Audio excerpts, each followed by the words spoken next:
Hello everyone. हम SSC GD 2021 के math paper solution कर रहे हैं और आज हम 2 दिसंबर सेकंड शिफ्ट का पेपर सॉल्व करने जा रहे हैं। तो आपको ये वीडियो लास्ट तक देखना है। तो चलिए शुरू करते हैं। देखते हैं पहला क्वेश्चन। यदि किसी लेन देन में हुई हानि विक्रय मूल्य के 1/5 के बराबर है तो हानि प्रतिशत लगभग कितना होगा। तो इसने बोला है हानि हानि विक्रय मूल्य के 1/5 के बराबर है। तो देखो लॉस विक्रय मूल्य के 1/5 के बराबर है। तो देखो एक की हानि हो रही है और विक्रय मूल्य 5 है। तो एस वो सी पी कितना होगा, सी पी 6 होगा ना। तब तभी जब 5 का बेचेंगे तब एक का लॉस होगा। तो कितने प्रतिशत की हानि हो जाएगी, 1/6। तो 16.67% की हानि हो जाएगी। ठीक है, तो ये 4th नंबर आंसर हो जाएगा। नेक्स्ट क्वेश्चन देखते हैं। 40% और 20% की दो क्रमागत छूट है कि एकल छूट के समतुल्य होगी। तो देखो इसका फॉर्मूला होता है x+y minus x into y upon 100। तो देखो 40 प्लस 20 माइनस ये कितना, 40 इंटू 20 80 और 800 बटे 100। देखो 60 माइनस 8 तो 52% आ जाएगा। ठीक है, तो देखो ये फर्स्ट नंबर आंसर हो जाएगा। नेक्स्ट क्वेश्चन देखते हैं। देखो सिंप्लीफिकेशन का क्वेश्चन है, इसको मैं करूँगा। देखो ये कितना आ जाएगा, 8 दूनी 16। तो 102 माइनस 2 कितना हो जाएगा, 100 और 100 माइनस 2 98 डिवाइड। देखो ये 5 4 9 और 9 में 3 का भाग देंगे 3 आ जाएगा। 3 छंग 18। तो देखो 3 प्लस 18 माइनस 7। तो देखो 18 3 21 21 माइनस 7 14। तो 98 डिवाइड 14 तो कितना आ जाएगा, 7 आ जाएगा। ठीक है, तो देखो ये सेकंड नंबर आंसर होगा। नेक्स्ट क्वेश्चन देखते हैं। रेनू का व्यय उसकी बचत से 120% अधिक है। तो 120% की फ्रैक्शन वैल्यू 6/5। ठीक है, यदि उसकी आय में और व्यय में 25% और 30% की वृद्धि हो जाए तो उसकी बचत में कितने प्रतिशत की वृद्धि होगी। तो ये देखो ये कितना है, रेनू का व्यय उसकी बचत से। तो देखो बचत कितना है, 5। तो ये 11 हो जाएगा। तो ये 16। तो यदि मैं इसमें जीरो बढ़ा दूँ, एक एक जीरो, तो उसकी आय में और व्यय में, आय में 25% की वृद्धि होती है। तो इसका 160 का 25% क्या हो जाएगा, 40 हो जाएगा। और उसके व्यय में 30% की वृद्धि होती है तो 33 हो जाएगा। तो देखो ये 40 की वृद्धि हो रही है, इसमें 33 की, तो इसमें 7 की हो जाएगी। तो उसकी बचत में कितनी प्रतिशत की वृद्धि होगी, 7/50, 14% की वृद्धि होगी। तो ये थर्ड नंबर आंसर होगा। नेक्स्ट क्वेश्चन देखते हैं। दो संख्याओं का लघुत्तम समापवर्तक और महत्तम समापवर्तक 64 है और 81 है। यदि वे संख्याएं 324 है तो एक्स और वाई से 324 है तो एक्स के अंकों का योग निकालना है। तो देखो LCM into SCF N1 into N2। तो देखो 35 तो 64, 81, 324 एक्स। देखो ये 4 बार चला जाएगा और ये कितना, 4/32, 3 आएगा, 4 9 36 और 1 आ जाएगा। तो टोटल के इनके अंकों का योग पूछा है। तो 8 9 17 1 18 हो जाएगा। ठीक है, तो ये फर्स्ट नंबर आंसर होगा। नेक्स्ट क्वेश्चन देखते हैं। एक व्यक्ति शांत जल में 9 किलोमीटर की चाल से नाव चला सकता है और उसे धारा की दिशा में 33 किलोमीटर जाने और धारा की विपरीत दिशा में 21 किलोमीटर जाने में बराबर समय लगता है। तो धारा की चाल ज्ञात कीजिए। तो देखो x बराबर कितना दिया है, 9 किलोमीटर है। धारा की दिशा में मतलब d बराबर दिया है 33 और u बराबर दिया है 21। तो x निकालेंगे तो क्या करेंगे, इन दोनों को जोड़ के 2 डिवाइड कर देंगे तो कितना आ जाएगा, 54/2 27 आ जाएगा। y निकालेंगे तो कितना आ जाएगा, 33 माइनस 21/2। 33 माइनस 21 12/2 तो 6 आ जाएगा। और इसकी वैल्यू कितनी दी है, 9 दी है। तो कितनी आ जाएगी, 1/3। बस इसमें 1/3 का मल्टीप्लाई कर देना है तो धारा की चाल आ जाएगी। तो धारा की चाल 2 आएगी। ठीक है, तो ये देखो 4th नंबर आंसर होगा। नेक्स्ट क्वेश्चन देखते हैं। एक व्यापारी के पास 80 केजी चावल है जिसकी कुछ मात्रा वह 15% के लाभ पर शेष को 5% की हानि पर बेचता है। पूरे लेन देन में 12% का लाभ प्राप्त होता है। तो उसने चावल की कितनी मात्रा 15% लाभ पर बेची? तो इसको एलिगेशन से करेंगे। कुछ मात्रा को 15% के लाभ पर, कुछ को 5% की हानि पर और पूरे को 12% के लाभ पर हो जाता है। तो कितना आ जाएगा? 15 माइनस 12 3% और ये 17%। टोटल 20 की वैल्यू दी है 80, एक की वैल्यू 4। तो 15% के लाभ पर, तो 15% के, तो इसने बोला है 15% के लाभ पर 20 की वैल्यू कितनी दी है? 80 दी है। तो 15% के लाभ पर देखो ये हो जाएगा 4 से मिनट 68 आ जाएगा। ठीक है, तो सेकंड नंबर आंसर होगा। नेक्स्ट क्वेश्चन देखते हैं। 8 क्रमिक सम संख्याओं का औसत 65 है। यदि अगली 4 क्रमिक सम संख्याएं शामिल की जाए तो सभी संख्याओं का औसत क्या होगा? देखो 8 क्रमिक,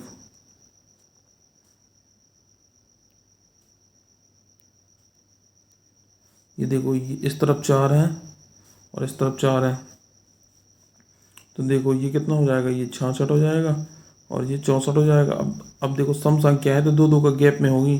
ये 68, ये 70 और ये 72 और इस तरफ 62 60 58। ठीक है, अब इसने बोला अगली 4 संख्याएं शामिल की जाती हैं तो आगे की 4 संख्याएं शामिल करेंगे 1 2 3 4। तो देखो ये 72 है, तो 74 76 78, ये लास्ट वाली संख्या 80 होगी। ठीक है, तो देखो इन सभी संख्याओं को औसत निकालना है तो फर्स्ट और लास्ट वाले को जोड़ के 2 का डिवाइड कर देते हैं। तो कितना आ जाएगा? 138/2, तो 69 आंसर आ जाएगा।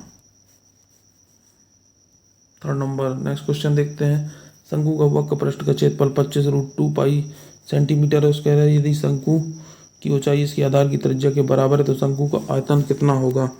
तो शंकु का वक्र पृष्ठ कितना दिया? पाई आर एल 25√2 पाई, पाई की जगह पाई, आर की जगह आर और एल की जगह कितना आ जाएगा? √2 आर आएगा, क्योंकि इसने बोला शंकु की ऊंचाई और आधार की त्रिज्या बराबर है। तो देखो ये दोनों बराबर है तो ये कितना आ जाएगा? √2 आर आ जाएगा ना।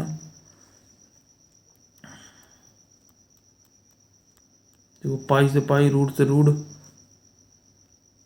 तो आर स्क्वायर बराबर 25, तो आर बराबर 5 आ जाएगा। ठीक है, तो इसने बोला शंकु का आयतन तो 1/3 पाई की जगह 22/7 पाई आर स्क्वायर, स्क्वायर तो 25 का हो जाएगा और ये 5 हो जाएगा।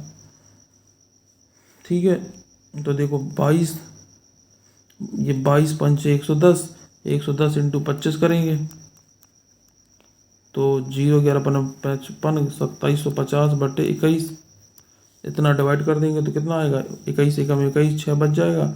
21 3 63, तो 0, 21 नंबर 189, 21 पंचे 105, तो ये आ जाएगा first number answer. Next question देखते हैं। रमेश ने सुरेश की तुलना में 30% अधिक निवेश किया। सुरेश ने अरुण की तुलना में 40% कम निवेश किया। जिसने 8,000 का निवेश किया था। रमेश और सुरेश द्वारा निवेशित राशियों के बीच अंतर ज्ञात कीजिए। तो देखो रमेश हो गया, ये सुरेश हो गया, ये अरुण हो गया। देखो रमेश ने सुरेश की तुलना में 30% अधिक निवेश किया है तो देखो ये कितना हो जाएगा? ये 10 हो जाएगा, ये 13 और ये 10। अरुण ने और सुरेश ने अरुण की तुलना में 40% कम निवेश किया है तो ये देखो ये 5, ये 3, कितना हो जाएगा? ये 39, ये 30 और ये 50। तो जिसने 8,000 का निवेश किया है, मतलब 50 की वैल्यू दी है 8,000, तो एक की वैल्यू कितनी है? 16 पंचे 80। तो रमेश और सुरेश द्वारा निवेशित राशियों के बीच अंतर, तो 9 का अंतर है, तो 16 नंबर 144, 1440 आंसर आ जाएगा। पूरा आंसर होगा। नेक्स्ट क्वेश्चन देखते हैं।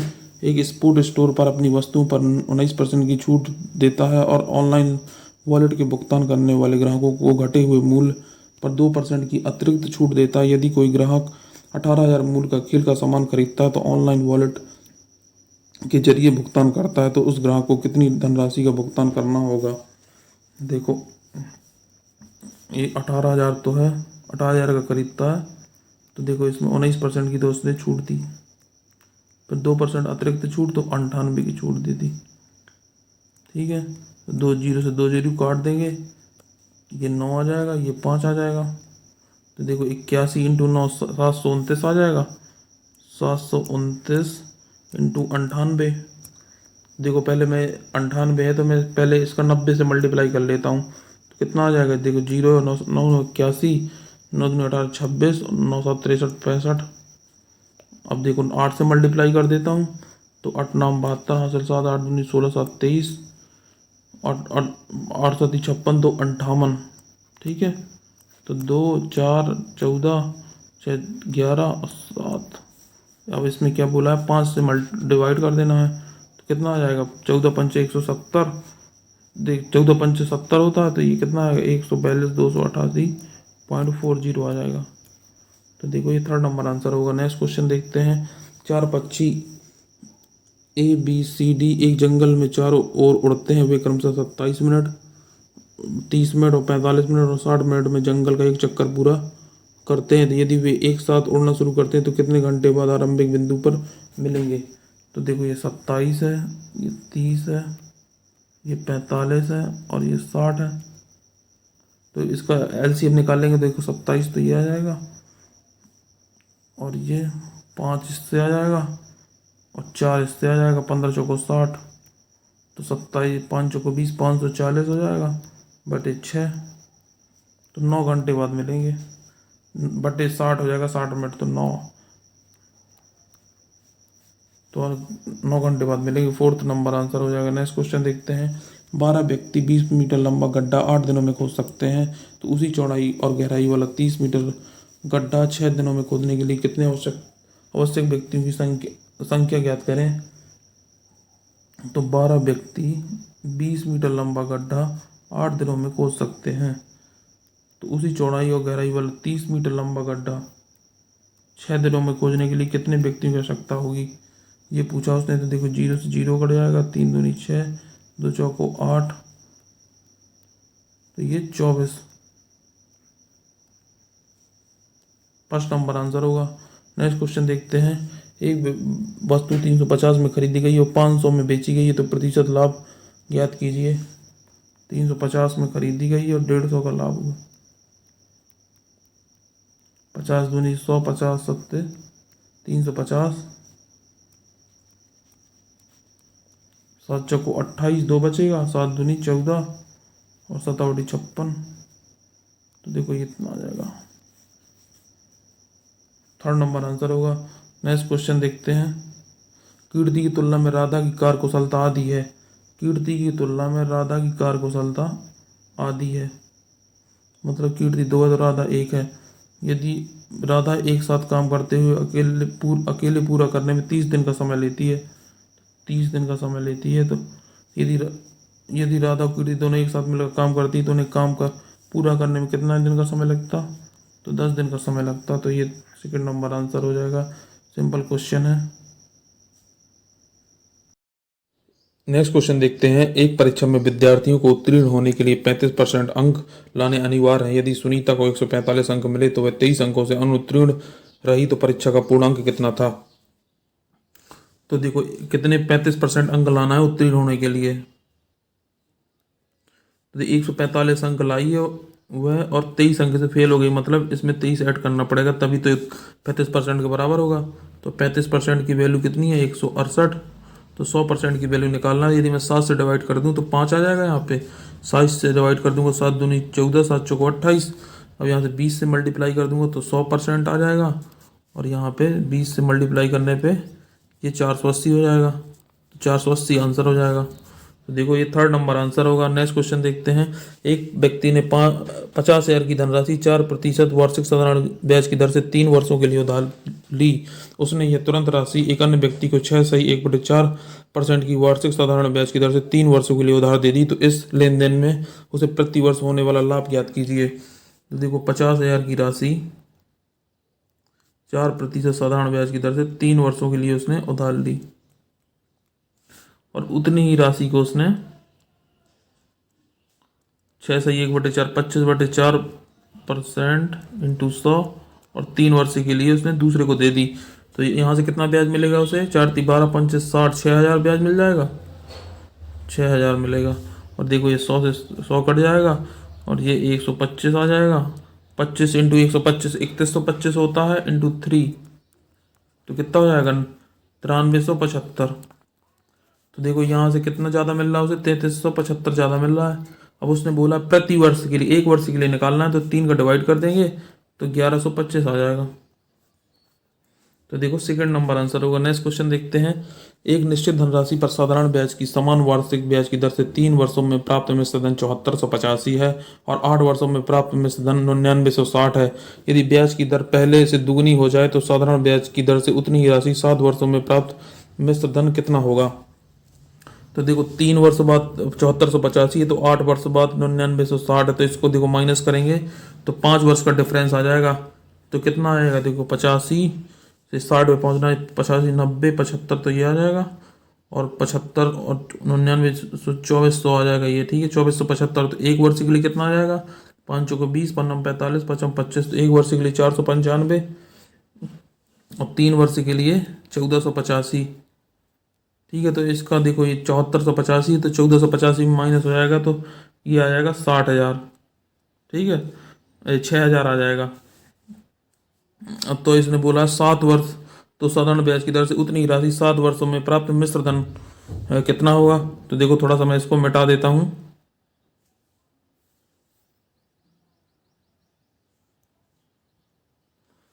तो देखो क्या हो जाएगा? 6,000 की राशि है। अब देखो दर निकालना है, तो दर कैसे निकालेंगे? कितनी आई? 495 आया था ना 1 साल के लिए, तो दर क्या होगा? 495 6,000 और × 100, ठीक है, ये दर हो गई। अब 2 साल के लिए डबल हो गई तो कितना आएगा? देखो इससे ये कट जाएगा, 6,000 से 6,000 कट जाएगा, सीधा सीधा 100 से 100 कट जाएगा। और देखो 7 वर्ष के लिए है तो 7 का मल्टीप्लाई भी करेंगे तो देखो कितना हो जाएगा? ये हो जाएगा 495 × 2, तो देखो 990 हो जाएगा। 990 × 7, देखो 7 नाम 63, हासिल 6 7 नाम 63 6 69 6930, तो ये आ जाएगा। अब उसने बोला मिश्र धन, तो मिश्र धन में ये ऐड कर देंगे 6,000, तो 12,930 आ जाएगा। मैंने यहाँ पे इसको आर को निकाला नहीं है, सीधा इसकी वैल्यू रख दी है जैसे आर निकालते हैं, ठीक है। तो ये देखो 12,930 आंसर होगा, 4th नंबर आंसर हो जाएगा। नेक्स्ट क्वेश्चन देखते हैं। एक व्यक्ति ने एक निश्चित धनराशि को साधारण ब्याज की 5% वार्षिक दर से 2 वर्षों के लिए निवेश किया, जबकि अन्य व्यक्ति ने उतनी धनराशि को उसी अवधि के लिए 4% वार्षिक चक्रवृद्धि ब्याज की दर पर निवेश किया। साधारण ब्याज पर प्राप्त चक्रवृद्धि ब्याज की दर पर प्राप्त से 184 अधिक है, तो निवेश की गई राशि ज्ञात कीजिए। तो देखो 5% वार्षिक ब्याज की दर से 2 वर्षों के लिए निवेश किया तो 10% आ जाएगा। अब इसने वार्षिक चक्रवृद्धि ब्याज पर 4%, तो देखो इसका क्या होगा? 8.16 हो जाएगा। देखो 0.84 ज़्यादा है किस 184,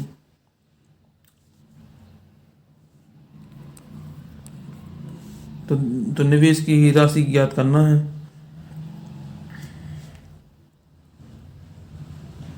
कितना है? देखो 10 है तो ये कितना ज़्यादा? 1.84 ज़्यादा है ना, तो देखो ये कट जाएगा तो 10,000 आ जाएगा, तो 0 यहाँ बढ़ जाएगी, ठीक है। तो 100% की वैल्यू हो जाएगी 10,000। तो 3rd नंबर आंसर होगा। नेक्स्ट क्वेश्चन देखते हैं। महिलाएं किसी काम को 15 दिन में कर सकती हैं, तो देखो 10 महिलाएं किसी काम को 15 दिन में कर सकती हैं और 15 पुरुष उसी काम को 5 दिन में कर सकते हैं। तो मैन अपॉन वो, देखो वोमेन अपॉन मैन, तो 15×75 और ये 150, तो देखो 1/2 आ जाएगा। अब उसने बोला 10 महिलाओं ने टोटल वर्क निकाल लेंगे, तो देखो टोटल वर्क कैसे निकलेगा? 150 आ जाएगा टोटल वर्क। अब 10 महिलाओं ने काम शुरू किया और 3 दिन बाद, तो 3 दिन तक काम किया 10 महिलाओं ने, तो देखो महिला की इफिशियंसी 1 है तो 10 दिन काम करेंगी 3 महिलाएं, 10 महिलाएं। देखो 10 महिलाओं ने काम शुरू किया और 3 दिन बाद 5 महिलाओं के साथ 5 पुरुषों ने काम पर लगा दिया, तो काम कितने दिन में पूरा हो जाएगा? तो देखो 10 महिलाएं काम करती हैं 3 दिन तक, तो 30 काम हो जाएगा, तो 120 काम बचेगा। अब उसने बोला 5 महिलाएं के स्थान पर 5 पुरुषों काम पे लगा दिए गए, तो देखो 5 तो महिला हो जाएंगे और पुरुष, उसकी इफिशियंसी 2 है तो 10 हो जाएगा, तो 15 अट्ठे 120, तो 8 दिन तो ये हो गए, 3 दिन ये हो गए, तो 11 दिन में काम हो जाएगा। ठीक है, तो ये सेकंड नंबर आंसर होगा। नेक्स्ट क्वेश्चन देखते हैं।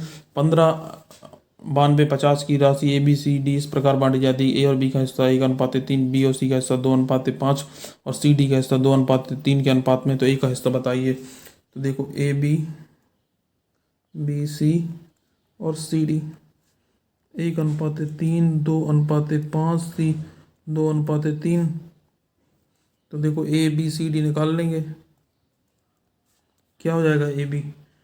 ए हो जाएगा 2, बी हो जाएगा 12, सी हो जाएगा 5 15 30, और देखो 5 15 45, ऐसे निकालते हैं। देखो पहले ए निकालना है तो ये तीनों को निकालेंगे, बी निकालना है तो ऐसा करेंगे, फिर ऐसा मल्टीप्लाई करेंगे, सी निकालना है तो ऐसा ऐसा करेंगे, और डी ऐसे। तो देखो अब उसने बोला ए का हिस्सा निकालना है, तो इस टोटल कितनी है?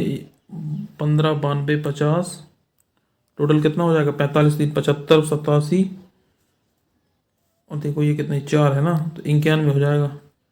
एक की राशि निकालना है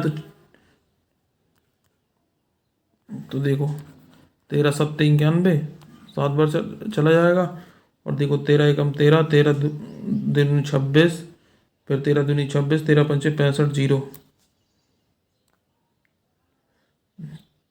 और 7 से डिवाइड कर देंगे तो कितना हो जाएगा? ये देखो 7 एकम 7, 4 5 बजेगा 7 7 1750 आ जाएगा, तो ये कितना 17 चौको 68, 7000 आंसर आ जाएगा। तो ये देखो फर्स्ट नंबर आंसर होगा। नेक्स्ट क्वेश्चन देखते हैं। ये देखो सिंप्लीफिकेशन का क्वेश्चन है, ये आपको खुद से करना है। नेक्स्ट क्वेश्चन देखते हैं। एक कैंप में भाग ले रहे लड़कों की औसत आयु 16 वर्ष और लड़कियों की औसत आयु 13 वर्ष है। यदि कैंप में भाग ले रहे लड़कों और लड़कियों की औसत आयु का अनुपात 2:3 है, तो सभी प्रतिनिधियों की औसत आयु बताइए। तो देखो बॉयज़ गर्ल्स 2:3 है, और ये 16 और 13 है, तो बस कुछ नहीं करना, 16 दूनी 32 हो जाएगा, 13 3 39 हो जाएगा, बटे 5, 71/5 कर देंगे तो 14.2 आ जाएगा। सिंपल क्वेश्चन था, तो 4th नंबर आंसर हो जाएगा। नेक्स्ट क्वेश्चन देखते हैं। एक वृत्त में उत्कीर्ण किए गए वर्ग का क्षेत्रफल कितना होगा जिसमें विकर्ण की लंबाई 16 सेंटीमीटर है? तो एक वृत्त में इसमें किया गया, तो इसका डायरेक्ट इसने ये दिया विकर्ण की लंबाई, तो विकर्ण की लंबाई a√2 होती है, तो 16 हो जाएगा, तो a बराबर 8√2, तो इसके वर्ग का क्षेत्रफल निकालना है, तो a² कितना हो जाएगा? 88 64 और 2 128 हो जाएगा ना। तो सिंपल सा तो क्वेश्चन था, तो ये 4th नंबर आंसर हो जाएगा। नेक्स्ट क्वेश्चन देखते हैं। एक नाव धारा की दिशा में 12 किलोमीटर की दूरी 30 मिनट में तय करती है। धारा की दिशा में मतलब डी को क्या बोलते हैं? x + y। तो देखो आधे घंटे में 30 किलोमीटर 12 किलोमीटर जाती है, तो 60 मिनट में कितनी जाएगी? 24 किलोमीटर जाएगी ना। और u जो होता है x - y बोलते हैं उसे, तो वो 36 मिनट में तय करती है। तो देखो 12 किलोमीटर 36 मिनट में तय करती है, तो कितना हो जाएगा? 12 पंचे 60, 12 3 36, 3 चौको 12, तो 20 हो जाएगा। तो देखो शांत जल में नाव की चाल बताइए। तो शांत जल में नाव की चाल क्या हो जाएगा? x बराबर कैसे निकालते हैं? d-u/2 कर देते हैं, d+u/2 कर देते हैं, तो 24 + 20 44, 44/2, तो 22 आंसर आ जाएगा। 3rd नंबर आंसर होगा।